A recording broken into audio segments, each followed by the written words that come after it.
Hi hello and welcome to IAS factors interview mentorship series. നമ്മുടെ 5ാമത്തെ എപ്പിസോഡാണ് നമ്മൾ ഇന്ന് ഡിസ്കസ് ചെയ്യുന്നത്. സോ പല എപ്പിസോഡിലും നമ്മൾ ഒരുപാട് കാര്യങ്ങൾ ഡിസ്കസ് ചെയ്തു. ഇന്നത്തെ പ്രധാനപ്പെട്ട എപ്പിസോഡിൽ നമ്മുടെ മെയിൻ പോയിന്റ് ഓഫ് ഡിസ്കഷൻ എന്ന് പറയുന്നത് ബോഡി ലാംഗ്വേജ് ആണ്. അത് സിവിൽ സർവീസ് ഇൻ്റർവ്യൂ എന്നല്ല, ഏത് ഇൻ്റർവ്യൂവിന് പോയാലും ഓരോ ഇൻ്റർവ്യൂവിന് ഓരോ ജോബ് പ്രൊഫൈലിന് അതാത് ആൾക്കാരെ സൂട്ടബിലിറ്റി എന്ന് പറഞ്ഞൊരു വലിയൊരു ഫാക്ടർ ഉണ്ട്. നമ്മൾ സിവിൽ സർവീസിൻ്റെ ഇൻ്റർവ്യൂവിന് സിലബസ് നമ്മൾ ഫസ്റ്റ് എപ്പിസോഡ് ഡിസ്കസ് ചെയ്തപ്പോഴും there is something called suitability into the public service. ഇവിടെ എന്താണെന്ന് വെച്ചാൽ ഒരു സിവിൽ സർവൻറ്റ് ആവണമെങ്കിൽ ഒരു IPS ഓഫീസർ അല്ലെങ്കിൽ ഒരു IAS ഓഫീസർ ഒരു സിവിൽ സർവൻറ്റ് ആകുമ്പോൾ നമ്മളെടുത്തുനിന്ന് എക്സ്പെക്ട് ചെയ്യുന്ന ഒരു മിനിമം സൂട്ടബിലിറ്റി ഉണ്ട്. അവർക്ക് കണ്ടാൽ തോന്നണം ഇദ്ദേഹത്തിനെ അല്ലെങ്കിൽ ഇവരെ സെലക്ട് ചെയ്ത് കഴിഞ്ഞാൽ ഇവർ നല്ലൊരു സൂട്ടബിൾ കാൻഡിഡേറ്റ് ആയിരിക്കും, വന്നു കഴിഞ്ഞാൽ നല്ലതായിരിക്കും എന്ന് തോന്നണം. ആ ഇംപ്രഷൻ നമ്മൾ ക്രിയേറ്റ് ചെയ്യണമെങ്കിൽ നിങ്ങളുടെ കണ്ടൻറ്റോ നിങ്ങളുടെ നോളജോ നേരത്തെ നമ്മൾ ഡിസ്കസ് ചെയ്ത കോർ സ്കിൽസോ കണ്ടൻറ്റോ ഇതൊന്നും ഇതിനെക്കാട്ടൊക്കെ കൂടുതൽ നമ്മളെ കണ്ടാൽ തന്നെ അവർക്ക് മാർക്ക് ഇടാൻ തോന്നണം. സോ അതിൽ ഒരുപാട് ആൾക്കാർ ചോദിക്കാറുണ്ട് എൻ്റെ അടുത്ത്. ഞാൻ ഈ ചോദിക്കുന്ന ചോദ്യങ്ങൾ ഭയങ്കര രസകരമാണ്. ഇപ്പോൾ ഈ അടുത്തൊക്കെ കുറേ ചോദ്യങ്ങൾക്കൊന്നും ഉത്തരം നമുക്ക് തന്നെ ഇല്ല. കാരണം ഈ കഴിഞ്ഞ ഇൻ്റർവ്യൂവിനൊന്നും ആരും എൻ്റെ അടുത്ത് വളരെ രസകരമായിട്ടൊരു ചോദ്യം ചോദിച്ചു. ഇൻ്റർവ്യൂവിന് പോകുന്നതിന് സാർ എൻ്റെ കയ്യിൽ ടാറ്റു ഉണ്ട്, ഞാൻ ടാറ്റു റിമൂവ് ചെയ്യണമെന്ന് ചോദിച്ചു.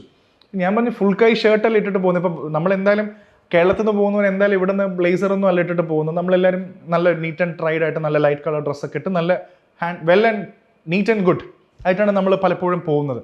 അപ്പോൾ ഈ ടാറ്റു ഞാൻ പറഞ്ഞു കാണില്ല, അപ്പോൾ പ്രശ്നം അവിടെയല്ല, എൻ്റെ ടാറ്റു ഇവിടെയൊക്കെ ടാറ്റു ഉണ്ടെന്നില്ലേ.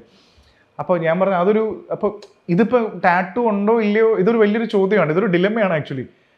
പക്ഷേ ഇതിന് റിട്ടേൺ റൂൾസ് ഒക്കെ ഉണ്ടെന്ന് വെച്ചാൽ ഡെഫിനറ്റ്ലി നമ്മൾ പോകുന്ന ഒരു സിവിൽ സർവീസ് എന്ന് പറയുമ്പോൾ അതൊരു ഏറ്റവും വലിയൊരു ഇമ്പോർട്ടൻറ്റ് ബ്യൂറോക്രസിയുടെ ഭാഗമാണ്. അപ്പോൾ നമ്മളൊരു ബ്യൂറോക്രസിയുടെ ഭാഗമായിട്ട് സർവീസിൽ സെർവിങ് ഓഫീസറായിട്ടൊക്കെ ഇരിക്കുമ്പോൾ ഡെഫിനറ്റ്ലി ഓഫീസർ ഡെക്കോറം എന്ന് പറഞ്ഞൊരു സാധനമുണ്ട്.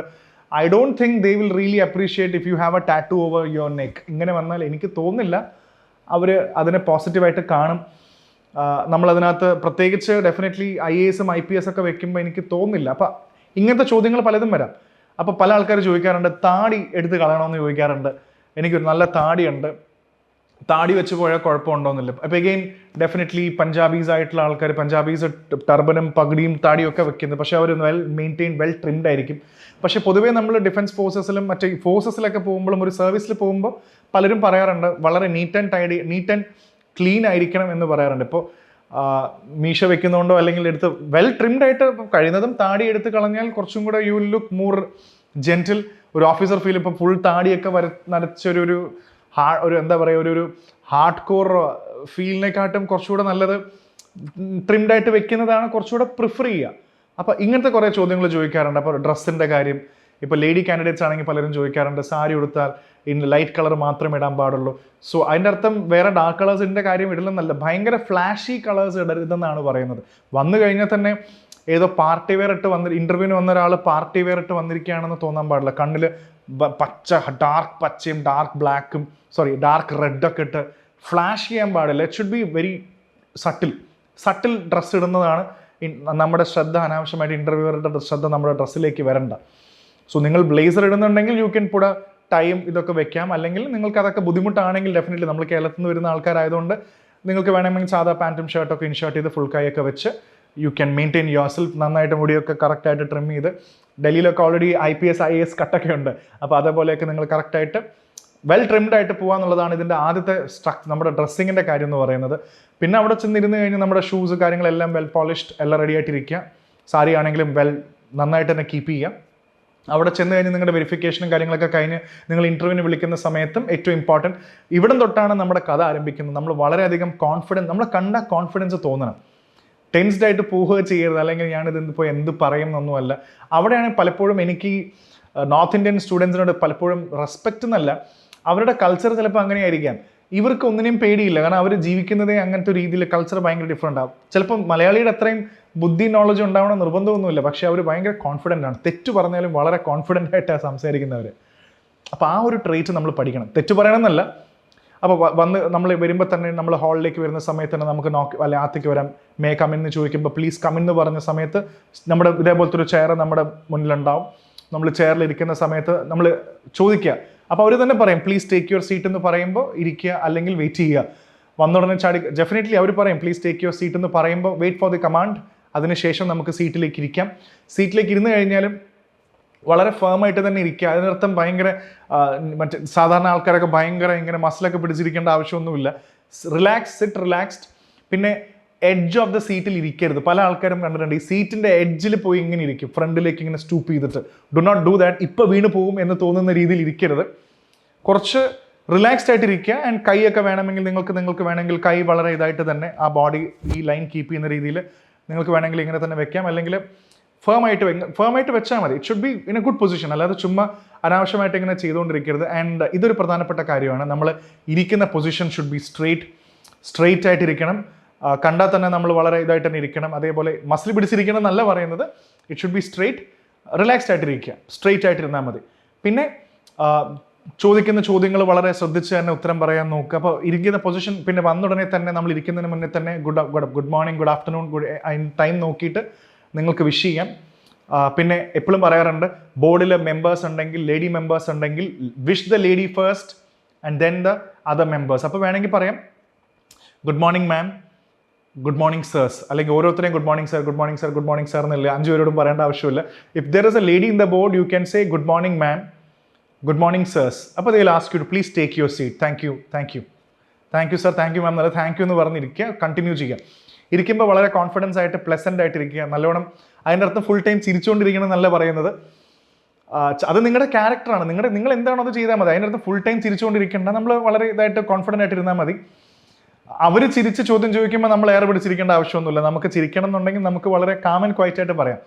സോ ഇത് അൾട്ടിമേറ്റ്ലി നമ്മൾ സിവിൽ സർവൻ്റ് അല്ലേ ആവാൻ പോകുന്നത്, അല്ലാതെ വേറെ ഒന്നുമില്ലല്ലോ. അപ്പോൾ ചിരിക്കണമെന്നുണ്ടെങ്കിൽ നിങ്ങൾക്ക് ചിരിച്ചതിന് ഉത്തരം പറയാം. അപ്പോൾ അവർ ചോദിക്കും ചില സമയത്ത്, മുമ്പ് ചോദിച്ച പോലെ ഡൽഹിയിൽ ആദ്യമായിട്ടാണോ വരുന്നത്? അപ്പോൾ പറയാം yes, no sir, I come to Delhi. പിന്നെ അവിടെയാണ് ചോദ്യം ചോദിച്ചു കഴിഞ്ഞാൽ the next important rule is your eye movement. കണ്ണിൻ്റെ മൂവ്മെൻറ്റ് വളരെ ഇമ്പോർട്ടൻ്റ് ആണ്. നമ്മൾ പല ഇൻ്റർവ്യൂവും കാണുമ്പോൾ അല്ലെങ്കിൽ നേരിട്ട് കാണുമ്പോൾ പല ആസ്പിറൻസിൻ്റെയും പ്രധാന പ്രശ്നമാണ്, ഞാനാണ് ചോദ്യം ചോദിച്ചത്. സി ഓൾവേസ് അണ്ടർസ്റ്റാൻഡ്, നമ്മളൊരു 5 പേരുടെ ഒരു പാനൽ ഇവിടെ ഇരിക്കുമ്പോൾ when there is A question coming from one member, ഒരു മെമ്പർ ചോദ്യം ചോദിച്ചാൽ indirectly that question is representing all of the board ഇരിക്കുന്ന എല്ലാവരെയും റെപ്രസെൻറ്റ് ചെയ്യുന്നതാണത്. ഇപ്പം ഞാൻ ചോദിച്ചാൽ ഇപ്പോൾ ഇപ്പുറത്തിരിക്കുന്ന ഒരാളാണ് ചോദിച്ചത്, നിങ്ങൾ അയാളെ മാത്രം നോക്കിക്കൊണ്ടിരിക്കുന്നത് തെറ്റാണ്. അപ്പോൾ ഒരു ചോദ്യം ചോദിച്ചു, are you coming to Delhi for the first time? അപ്പോൾ നമുക്ക് പറയാം, വേണമെങ്കിൽ പറയാം യെസ് സർ, നോ എന്ന് പറയും, no sir, I am not coming to Delhi for the first time. അപ്പോൾ അടുത്ത ഐ മൂവ്മെൻറ്റ് കൊടുക്കാം, sir I have already come to Delhi few times before and as a part of my college tour I visited Delhi and even with my parents I visited Delhi. അപ്പോൾ എല്ലാ മെമ്പേഴ്സിനെയും equally respect ചെയ്യുക, eye contact equally distribute ചെയ്യുക. It shows confidence and it shows നമ്മളെല്ലാവരെയും value ചെയ്യുന്നു എന്നുള്ളൊരു indirect body language എന്ന് പറയുമ്പോൾ തന്നെ ഇതൊരു സൈക്കോളജിയാണ്. U valuing everybody. ഞാൻ ഡൽഹിയിൽ വന്നിട്ടുണ്ട്, അപ്പോൾ എല്ലാവരെയും നോക്കി സംസാരിക്കുമ്പോൾ എന്ന് പറഞ്ഞാൽ ഫുൾ ടൈം ഇങ്ങനെ നോക്കിക്കൊണ്ടിരിക്കണം എന്നല്ല പറയുന്നത്. ചോദിച്ച ആളോട് ചോദ്യം നോക്കുക, മറ്റുള്ളവരടുത്തും നമ്മൾ ഉത്തരം പറയുന്ന പോലെ ഡിസ്ട്രിബ്യൂട്ടഡ്. ആൻഡ് പ്രധാനപ്പെട്ട അടുത്ത കാര്യം, ഐ മൂവ്മെൻറ്റ് താഴെ പോകരുത്. ഇപ്പോൾ ഒരുപാട് ആസ്പിറൻസ് ഉണ്ട്, എന്തെങ്കിലും ചോദ്യം ചോദിച്ചു കഴിഞ്ഞാൽ നമ്മൾ ഇങ്ങനെ ഇരുന്ന് ഉത്തരം പറയുമ്പോൾ തന്നെ നമ്മൾ താഴെ നോക്കി പറഞ്ഞുകൊണ്ടിരിക്കും, അല്ലെങ്കിൽ ഇങ്ങോട്ട് സൈഡിലോട്ട് നോക്കും, ചുമരിലോട്ട് നോക്കും, അങ്ങോട്ട് നോക്കും, ഉത്തരം പറയുന്നുണ്ട്. It's like we are I would say tell us about the Israel-Palestine issue എന്ന് ചോദിക്കുമ്പോൾ Israel issue is one of the most important notable thing എന്ന് പറയുമ്പോൾ നമ്മൾ അങ്ങോട്ടും ഇങ്ങോട്ടൊന്നും നോക്കരുത്. വളരെ ആവശ്യമുള്ളിടത്ത് മാത്രം ഫോക്കസ് ചെയ്യുക. That shows your confidence.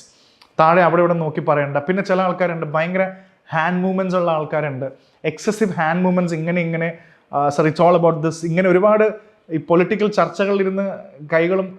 Should be decorous. അതാണ് എൻ്റെ വാക്ക്, അത്രേ ഉള്ളൂ. You should be decorous. Decorum keep ചെയ്ത് സംസാരിക്കുക. അത്യാവശ്യം കാര്യങ്ങൾ സംസാരിക്കണമെങ്കിൽ ഇത് ഹാൻഡ് മൂവ്മെൻറ്റ് എടുക്കുക, അല്ലാതെ മുഴുവൻ ഇങ്ങനെ ഹാൻഡ് മൂവ്മെൻറ്റ്സ് കൊണ്ടുവരാതിരിക്കുക. ബി ഡെക്കോറസ് എന്ന ഹാൻഡ് മൂവ്മെൻറ്റ്സിൻ്റെ കാര്യത്തിൽ നിങ്ങൾ ശ്രദ്ധിക്കുക. സോ ഇതൊക്കെ വളരെ ബേസിക് ആയിട്ടുള്ള കാര്യങ്ങളാണ്. പിന്നെ ചോദ്യം ചിലപ്പോൾ ചോദിക്കുന്ന സമയത്ത് നമ്മൾ ആലോചിക്കുന്ന സമയത്ത് ആലോചിക്കുക. പിന്നെ അങ്ങോട്ട് ഇൻ്റർവ്യൂവറിനെ അങ്ങോട്ട് പഠിപ്പിക്കാൻ പോകണ്ട. ഐ സ്റ്റിൽ റിമെമ്പർ, ഇനിയിപ്പോൾ എന്തെങ്കിലും ചോദിച്ചു കഴിഞ്ഞാൽ കൂടുതൽ ഓവർ കോൺഫിഡൻസ് നല്ലതല്ല, നമ്മുടെ ബോഡിയിൽ അത് വരും. അത് പിന്നെ പ്രധാനപ്പെട്ട കാര്യം, ഒരു കാര്യം കൂടെ പറയാം.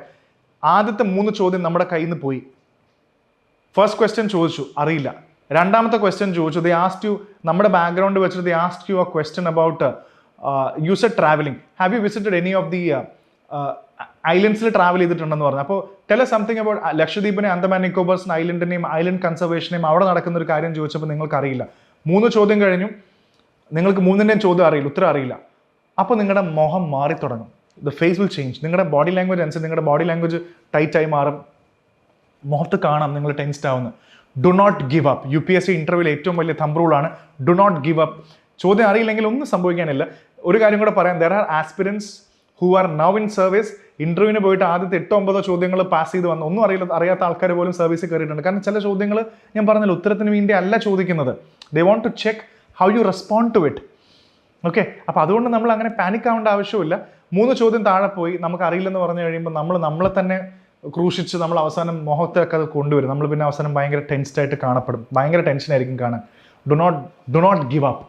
എത്ര ക്വസ്റ്റ്യൻ അറിയില്ലെങ്കിലും വളരെ ഹാപ്പി ആയിട്ട് തന്നെ എന്തായാലും ഒന്നും സംഭവിക്കാൻ പോകുന്നില്ല. കിട്ടിയില്ലെങ്കിൽ ഇൻ്റർവ്യൂവിൽ കിട്ടിയില്ല, അത്രയല്ലേ ഉള്ളൂ. നിങ്ങളൊന്നും മരിക്കാനൊന്നും പറ്റില്ലല്ലോ. അപ്പോൾ അതുകൊണ്ട് വളരെ നോർമലായിട്ടിരിക്കുക. അത് ഫേസിൽ റിഫ്ലക്റ്റ് ചെയ്യുക. അത് ബോഡി ലാംഗ്വേജിൻ്റെ വളരെ പ്രധാനപ്പെട്ട റൂളാണ്. കാരണം നിങ്ങൾ ടെൻഷൻ ആയി കഴിഞ്ഞാൽ പിന്നെ നിങ്ങൾ ചിന്ത പോകും. സോ അറിയില്ലെങ്കിൽ അറിയില്ല, ഐ ഡോണ്ട് നോ സർ, ഞാൻ നേരത്തെ ഇൻ്റർവ്യൂ പറഞ്ഞ പോലെ ഐ ഡോണ്ട് നോ എന്ന് കൃത്യമായിട്ട് പറഞ്ഞാൽ മതി. അപ്പോൾ ഇങ്ങനത്തെ കുറച്ച് കാര്യങ്ങൾ, ഹാൻഡ് മൂവ്മെൻറ്റ്സ്, കണ്ണിൻ്റെ മൂവ്മെൻറ്റ്സ്, നമ്മുടെ ഉത്തരം പറയുന്ന രീതി, നമ്മുടെ നമ്മളിരിക്കുന്ന രീതി, ചിരിക്കുന്ന രീതി, വളരെ ബോർഡ് ചിരിക്കുകയാണ് അല്ലെങ്കിൽ ബോർഡ് വളരെ ഒരു subtle, they are actually going for they are talking about A very subtle thing. നമ്മൾ എയർ പിടിച്ചിരിക്കേണ്ട ആവശ്യമൊന്നുമില്ല. നമ്മളും ബോർഡിൻ്റെ കൂടെ U can share the happiness ഇനി ചോദിക്കുകയാണെങ്കിൽ. അപ്പോൾ ചിലപ്പോൾ ബോർഡ് ചോദിക്കും നിങ്ങൾക്ക് എല്ലാ കാര്യവും നന്നായി അറിയാമെന്ന് ചോദിക്കുമ്പോൾ നിങ്ങൾ ഇങ്ങനെ ചത്ത പോലെ ഇരുന്നിട്ട് കാര്യമൊന്നുമില്ല. മറ്റേ ഏതോ സിനിമയിൽ ഇന്നസെൻ്റ് ഇരിക്കുന്ന പോലെ ഇങ്ങനെ ഇരിക്കേണ്ട ആവശ്യമൊന്നുമില്ല. You can share the joy. If the board is actually bursting into laughter, ഒരു ചെറിയൊരു സട്ടിൽ മൊമെൻറ്റ് എൻജോയ് ചെയ്യുന്നുണ്ടെങ്കിൽ you can also share that moment. അതിൻ്റെ അർത്ഥം നിങ്ങൾക്ക് ഉത്തരം അറിയില്ലെങ്കിൽ നിങ്ങൾ മുഖം മുറിപ്പിച്ചിരിക്കേണ്ട ആവശ്യമില്ല. ഇതെല്ലാം വളരെ ഇമ്പോർട്ടൻ്റ് ആണ്. കാരണം ഇതൊക്കെ വെച്ചിട്ട് അവർ അനലൈസ് ചെയ്യും. നിങ്ങളൊരു പബ്ലിക് സർവൻ്റ് ആക്കാൻ കൊള്ളാമോ എന്ന് അവർ അനലൈസ് ചെയ്യും. സോ ഇത്രയും കാര്യങ്ങൾ ബോഡി ലാംഗ്വേജിൽ ഇനിയും ഒരുപാട് കാര്യമുണ്ട്. പക്ഷേ ഇത്രയും ജനറൽ കാര്യങ്ങൾ നിങ്ങൾ അറിഞ്ഞു വെച്ച് കഴിഞ്ഞാൽ ഡെഫിനറ്റ്ലി അത് നന്നായിരിക്കും.